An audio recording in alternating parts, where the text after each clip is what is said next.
Yep. Hello, everyone. I'll be talking about the role of star-planet interactions in the observed X-ray activity of HD 179949. This was part of my master's thesis research, which was done in collaboration with my collaborators mentioned here at IISER Mohali in India and the Center for Astrophysics, Harvard and Smithsonian. And all right, so let's just go ahead with it. Never mind. Yeah. So starting off, it is good to know what exactly we are dealing with. So star-planet interactions. As the name suggests, it's basically interactions between a star and its and a planet around it. And there are two main types of these interactions that we know about. One is tidal. Something similar of tidal interactions we can actually see in the Jupiter Io system in our own solar system. And the second is magnetic, where the magnetic fields of the star and the planet interact. And this is actually what we are kind of more interested in, and I'll get to it in a moment. So firstly, the issue with these interactions is that when we are looking at exoplanets and we want to observe these interactions, they need to be we need to be able to get the signal, right? So for that, it has to be in the tightest bound systems, because that is where these interactions would lead to energetic enough events which we can actually observe from here. So it is not like we can still have like, say, for example, Aurora and another exoplanet system and we can actually see it. That at the moment is not feasible. So what we want to do here is to basically look at the tightest bound systems where the planet is really close to the star, and then see if there are interactions of these of the kind, like especially in the magnetic interactions. So why are we so interested about magnetic interactions? Well, if there are magnetic interactions, the first obvious conclusion is that the planet has a magnetic field. And next, this actually serves as a probe, because we can understand the properties of this magnetic field, like how strong is it? Are there any variations? How does those variations affect the planet and its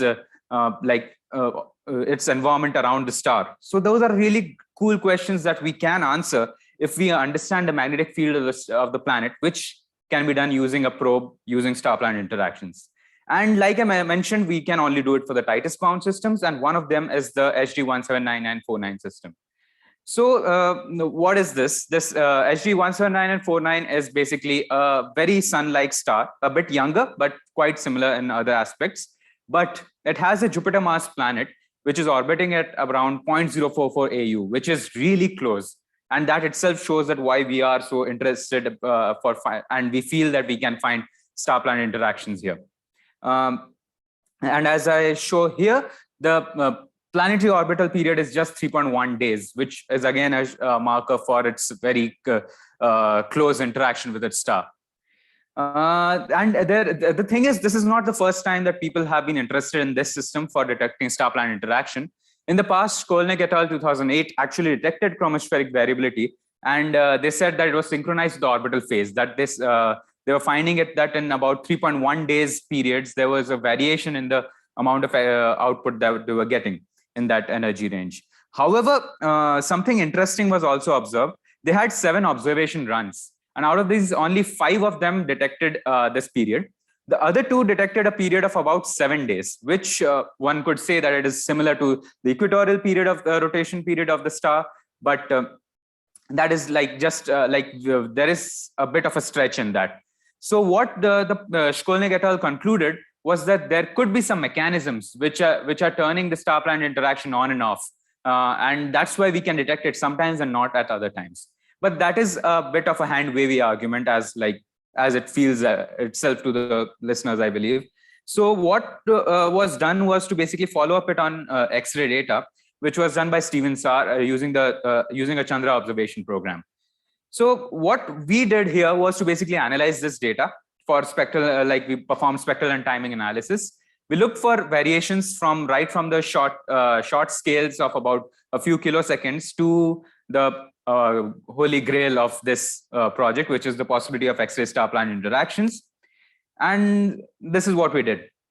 So as I mentioned, the data we used was from Chandra mainly. We had 5 observation IDs from which we had the data, which covered a wide phase coverage. The phase coverage was pretty good, although there were some gaps, as one can see, between 6119 and 6120. There's about the one ends at 60 degrees and the other at 140 degrees. So we did compensate for that, which I'll get to in a moment. But before that, just to clarify, the phase equal to 0 degrees is basically defined when the planet is in between the observer and the star. So that's something that we define, and then we can just basically we have defined everything accordingly in the entire project. So because of the gaps there, we also we use flux data from XMM Newton and Swift to basically add more data points to our in our flux analysis. So firstly, when you have data like this, the first thing you would do is to basically look at light curves, and then maybe calculate hardness ratios. For this, we use BEAR, which is proposed by Park et al. 2006. And it did give us quite interesting results. Like one of it is what I've shown here, where we used the soft and the hard bands and calculated the color hardness and compared it with the average that was expected. So we were seeing some kind of variation, but it's good to quantify these things. So starting off, we tried to look at the count rate variability by calculating the reduced chi-square. And we did this for the soft and the broadband as shown here. And we did see quite a lot of variability if we look at the reduced chi-square because we were getting greater than 3 sigma deviations in almost all cases for the soft band and most of the cases for the hard band. We also looked at the spectral variability by comparing the soft band with the hard band, which was as shown in the graph as well. But in that we detected variability in greater than 3 sigma variability in only 2 of the observation IDs. But the others are definitely greater than 2 sigma, which was also quite interesting. So what one could say from this is that, yes, there is some amount of small scale variability. And that is itself interesting, but it's not as interesting as what we started to look for, like star planet interactions. So to understand that and to actually go for that result, we have to we decided to look at the spectra itself. For the spectra, we were evaluating multiple models, and we used the cache statistic to evaluate the goodness of fit, as proposed by J.S. Casser 2017, where what they proposed and what we implemented was to basically compare the difference between the expected and the actual cache statistic values, and we scaled it with respect to the expected variance of the models. So we were basically trying to minimize this difference and choose the model which minimized it, and that gave us a 2 temperature excess VAPEC model where we had variable abundances. We tied some of the metals together because they varied almost similarly, and it was easier to constrain them by tying them together. But we still had quite a few abundance parameters for different metals. This gave us results like what is shown in this graph, where for one of the observation IDs, and it gave us a 2 temperature model with 9 and 5 megakelvin and abundances as shown here. But we were also aware that we still had some systematic deviations in the residuals, which we cannot say for sure that they do exist or they do not exist, but reducing them would basically give us more accurate models. And we did that with using the cumulative sum, which is something extra that we are doing apart from what comes in the Sherpa packages for the spectral fitting. And for that, we generated a large number of simulated spectra using these models, and then we fit those models to it. And after that, we tried to calculate the cumulative sum of the residuals between them, and found the 90% bounds from those simulated spectra. Then we compared it with the residuals from our actual model applied to the actual data, and try to see if it is staying in the 90% bounds or not. If we saw that the more than 5% of the points are going out of bounds, then we basically thawed one of the abundance parameters, let it vary again, and get a new value, input the model again for generating simulated spectra, and repeat the process. So we basically created an extra check method using the cumulative sum tagged on to the spectral fitting algorithm that is always there with Sherpa. And basically we improved the method of spectral fitting by quite a bit. For example, we started off with the first on top, which shows the 90% bounds and the actual cumulative sum in green, where we used the model which was proposed for the chromosphere of the star, and we saw that about more than say 0.7 keV, we see that it just goes out of bounds. But on implementing our method about for a few runs, we were able to basically get it to reduce to about less than 5% for all of the observation IDs. And that was quite like that gives us a lot of confidence in our spectral fitting. However, there was one more issue which is inherent in the spectral fitting algorithm used by Sherpa, which is the tool for Chandra's data analysis, and that is that it basically fails to estimate errors correctly when we have multiple parameters. And in our case, like as I've shown in this table here, we had a lot of parameters for different metals, and having that meant that Sherpa itself could not work. So we used a Bayesian spectral fitting algorithm with which implements pi blocks as proposed by Van Dyke et al. 2001, and that gave us really good estimates for the errors of the abundance parameters, which we could basically rely on for our results. And why do we need these values so accurately? Well, we use this as input for basically getting the overall flux from each of these observation IDs, which is given in green in this graph. And we then added the XMM Newton data in blue and the Swift data in red. So yeah, that gave us a really cool picture of flux versus the phase of the planet. And one can say that, okay, there is some variation going on, but it is hard to say what exactly is the variation, because it seems like XMM Newton is doing its own thing, Swift is doing its own thing, and Chandra is somewhere in between. So it's not a really good way to just look at this. So the next step is basically to implement Lomskagel periodograms. And before like going into the graph itself, it is good to introduce what it does. So the Lomskagel periodogram takes data from like with whatever you input, and it basically tries to give you what the periodicity of the data may be. So the higher the power, for that frequency, you can say that, okay, this could be the periodicity of your data.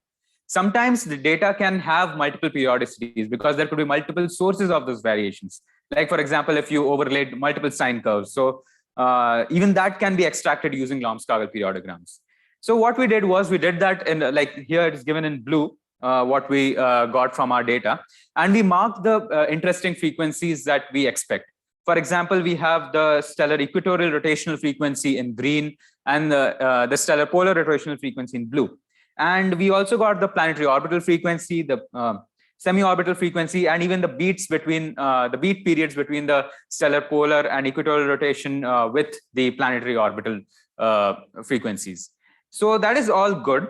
But the issue was that, as you can see, there is we get high power results for the stellar region, which one could either interpret as nothing, or one could interpret it as that, okay, we may be getting something from the stellar rotation itself. There is also something going on with the beat frequencies and similar peaks at all our interesting frequencies. But this is not good enough to give a conclusive result. So what we need here, and what is regularly done in the community, is to use a window function which generates 1 plus sigma values and tries to get a Lomskagel periodogram out of it and subtract that out from your our actual Lomskagel. So we could do that, and we did do that. But the issue with that is that the sigma is randomly generated. So each time the window function that you generate will cancel out some of these peaks, but not the others. So it becomes dependent on your window function.